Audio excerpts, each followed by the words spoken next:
Hey everyone, so today we're talking about Diddy, right? He was arrested for a number of allegations, and what we're gonna do, it's gonna be a very short video because we're gonna do a lot of videos regarding this entire case. There's a lot of interesting things about this case, a lot of little nuances that connect with some of the stuff that I talk about, right? Some of the content that I create, but today, right now, this moment, this short video is only about the fact that he was denied bail. You guys saw that he was denied bail, he was gonna turn himself in. I've realized that there's a ton of allegations that have already been thrown out. He's got a ton of money, got private jet, can escape, right? But given the nature of the charges, he didn't kill anybody.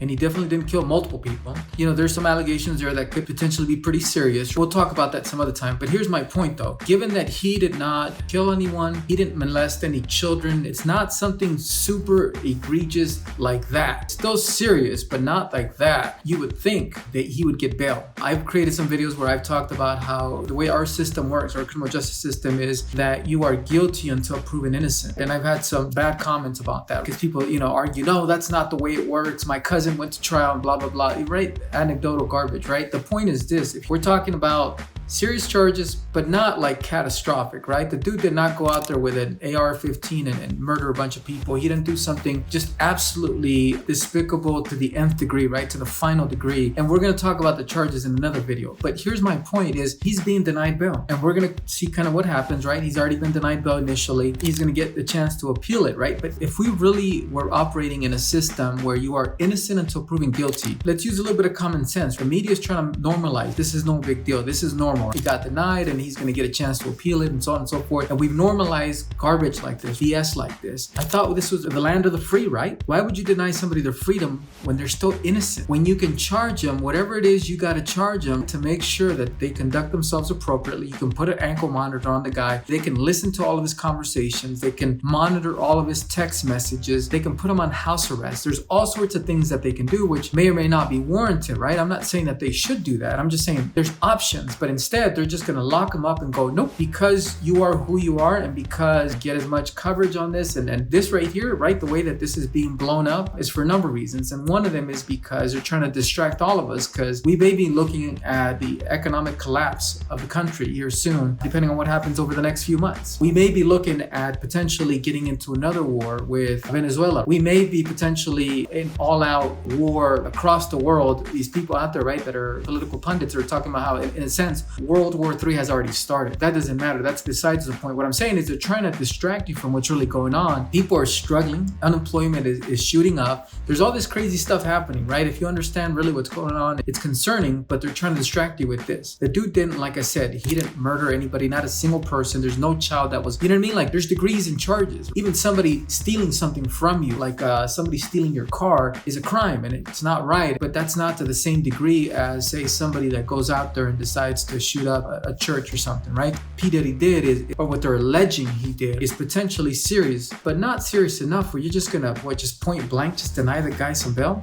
And you could argue, well, he's been alleged to have done X, Y, and Z and intimidating witnesses and whatever. Once again, there are other options. There are other ways to mitigate against that risk. Anyways, it just goes back to some of the content that I've created before, which is things are not what you think they are. It's not innocent until proven guilty, with exceptions. I would say that the exceptions are you are innocent until proven guilty. I say in our system, you are guilty until proven innocent, because even if it was somebody else and it was some other crime that was not as serious, well, you're automatically arrested and you're locked up, depending on what it is. And it doesn't even have to be that serious for you to have a bail that's $50,000, $100,000. Well, if we know that people don't even have $500 or $1,000 to fix a flat tire, what's that study that they've done? You guys have heard it before. And you're putting bail at $50,000 or $100,000 for an alleged crime, right? Because we're not saying these people are guilty for an alleged crime. Then what are you essentially doing? Let's use some common sense. And you're essentially saying the allegation is enough to take your freedom until you go to trial, which could take months, but typically it takes longer than that. Typically you're looking at a year. If it's a pretty serious case, maybe a couple years. And sometimes you absolutely need it to take a little bit longer because you got to go and gather evidence to be able to prove your innocence. You got to go and witnesses and all sorts of things. If you're locked up while you're doing that, while you're supposedly innocent, well, you're already being punished. You've already lost your home, your reputation's already dragged through the mud, you've lost your car, your family, they might be homeless. There's all sorts of, you might